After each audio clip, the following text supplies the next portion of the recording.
From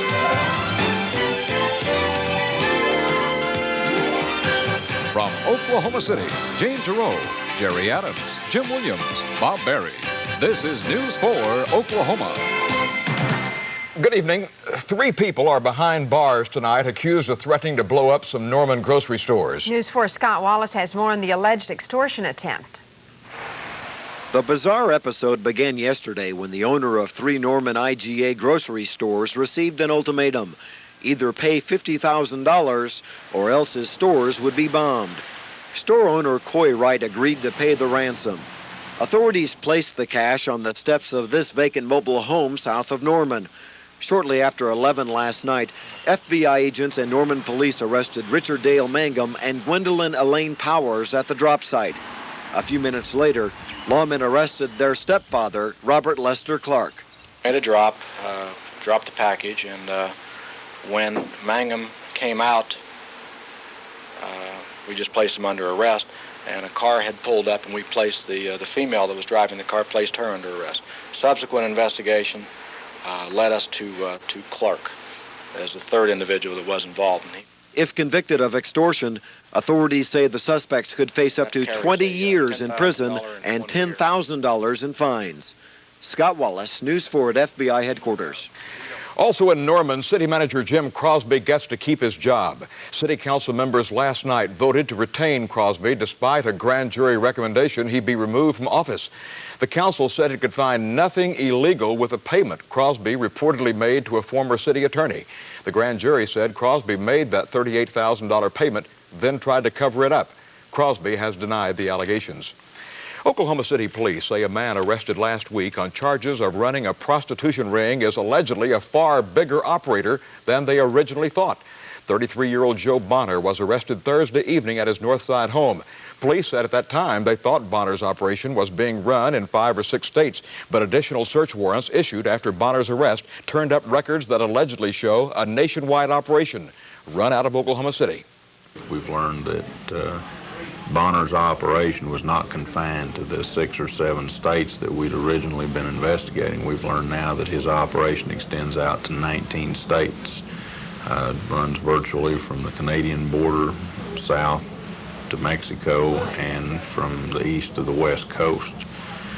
We know that we're dealing at any given time with approximately 15 employees of his. Andrews says one of the reasons for having the operation here may have been because penalties for prostitution are not as tough as in some other states. A former oil company president is one of 4 men charged with state income tax evasion today. 54-year-old Joseph Brewer of Edmond is charged with allegedly filing false state tax returns for 1981 and 1982. The former head of Brooks Hall Oil Company was convicted of embezzling over $1 million from the firm earlier this year. He was sentenced to 20 years in prison. 3 other men have also been charged with dodging state taxes. The Oklahoma County DA's office identifies them as 66-year-old William Nelson III and 58-year-old Jack Greenwood, both of Oklahoma City, and 50-year-old Charles Roundtree of Edmond. Oklahoma death row inmates have lost their challenge to the use of lethal injections. The U.S. Supreme Court today ruled that federal regulators don't have to approve the drug used in carrying out death sentences. The inmates had challenged the use of the drug on grounds the FDA must make sure the drugs don't cause a slow and painful death. The High Court ruled that an appeals court was wrong in requiring FDA approval on drug injections. One man is dead after an overnight fire in Oklahoma City. Firefighters answered the call just before 11 last night. A trailer on the city's northwest side was on fire. The blaze also damaged 2 vacant houses next door. When firefighters doused the blaze, they found the charred body of an elderly man inside. Fire officials say the man was a transient who had sought shelter from the rain in the abandoned trailer. The body was so badly burned that the county medical examiner will have to identify the man by his fingerprints. There's some serious talk about a legislative recess at the state capitol. House Speaker Jim Barker has confirmed that lawmakers may be going home for 2 weeks until they learn the results of the April 30th special election. At stake in that election is an additional $143 million. Lawmakers are unsure right now as to how much money they'll have to spend without the additional funds. Barker told reporters he may recommend a 2-week vacation a week prior to the statewide election. For the purpose of helping to pass the 3 questions that will be on the ballot, And then secondly, to allow us to have approximately 31 days to complete our work after the recess and after the vote on the three state questions. Well, final decision on the recess will be announced next week. The governor and other state leaders have agreed that the break may be needed so that lawmakers won't use all of their allotted legislative days. Well, the showers will be lingering. Jim Williams will tell us how long in just a moment. And President Reagan names his new labor secretary.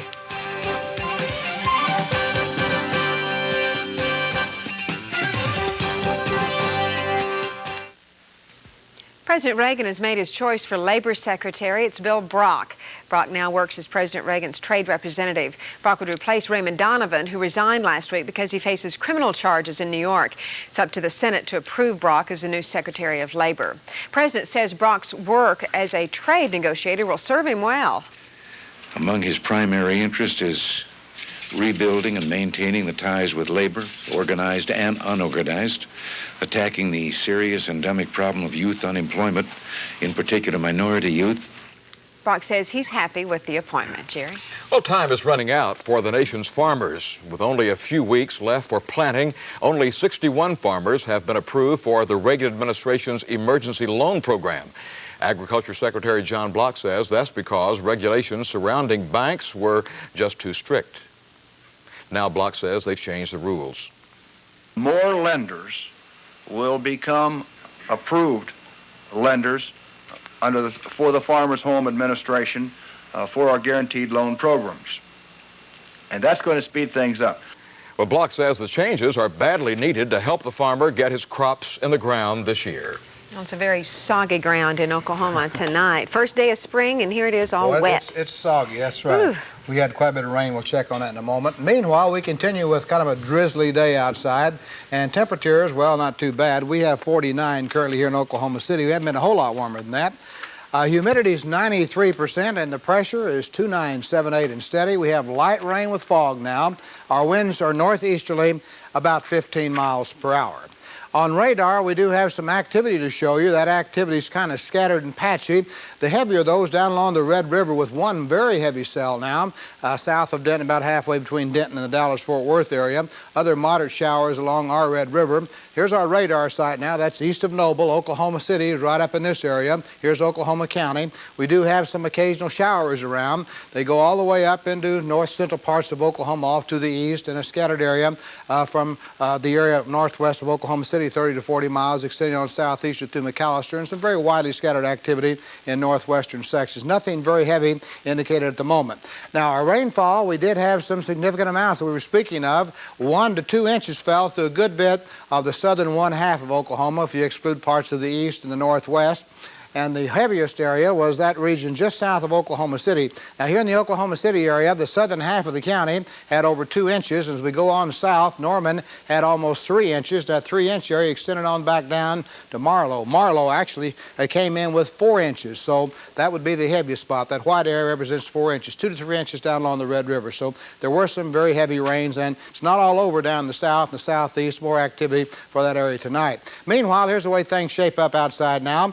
Northeasterly winds at 15 miles per hour cover a good bit of the state. Temperature ranges from 46 in the northwest, the Gage Woodward area, down at Ardmore, 56 there. That storm center is just northwest of the Dallas-Fort Worth area. It's moving off to the east, so this is going to continue to take the action out of the area. Now, here's our regional temperature map. We can see that little cool pocket that's moved into western parts of Oklahoma. That's not going to amount to a whole lot. 50s for the most part in Oklahoma, down to the south, 60s and some 70s, way down in southern sections of Texas. And our satellite picture, a good shot showing you this storm system that is now moving eastward across a good bit of Oklahoma and Texas. The storm center is right down in the area just south of Oklahoma, moving off to the east. As this little buckle in the jet stream moves on by, we'll see some improving weather. This will be coming tomorrow. Here is our surface map. That storm center down in Texas will move off to the east. Quite a bit of rain in association with it. Nothing going on right now up to the north much. Occasionally some light rain in the Pacific Northwest. Another system. That'll be our weekend weather. Well, right now in Oklahoma City, we have 49 degrees with some light rain and fog outside. And the outlook for tonight, rather cool and kind of wet. Yeah, for the circus is coming to town. Terry Cook comes up in a moment with some medical information. And Dr. Red Duke has some more tips on being a good listener.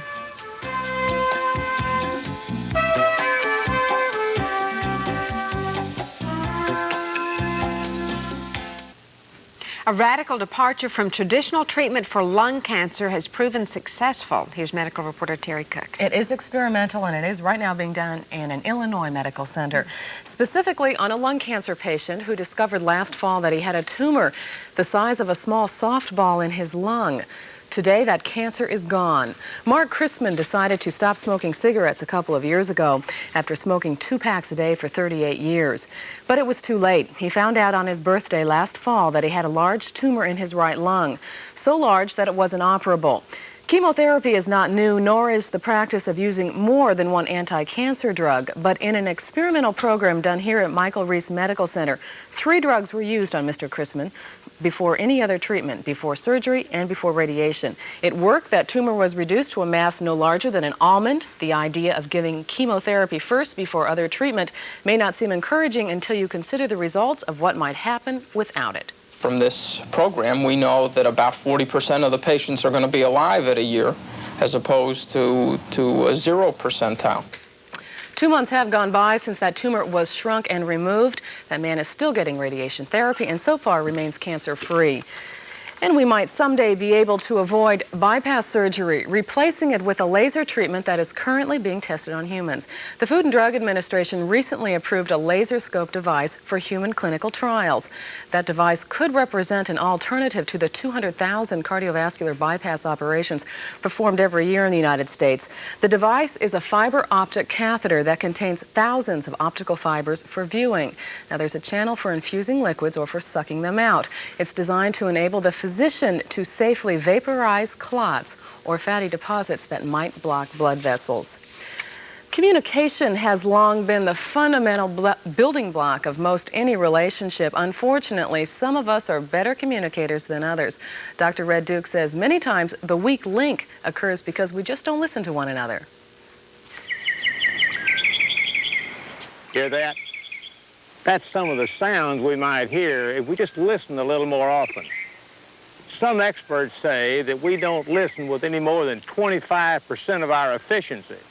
Not to just these kinds of sounds, but to each other.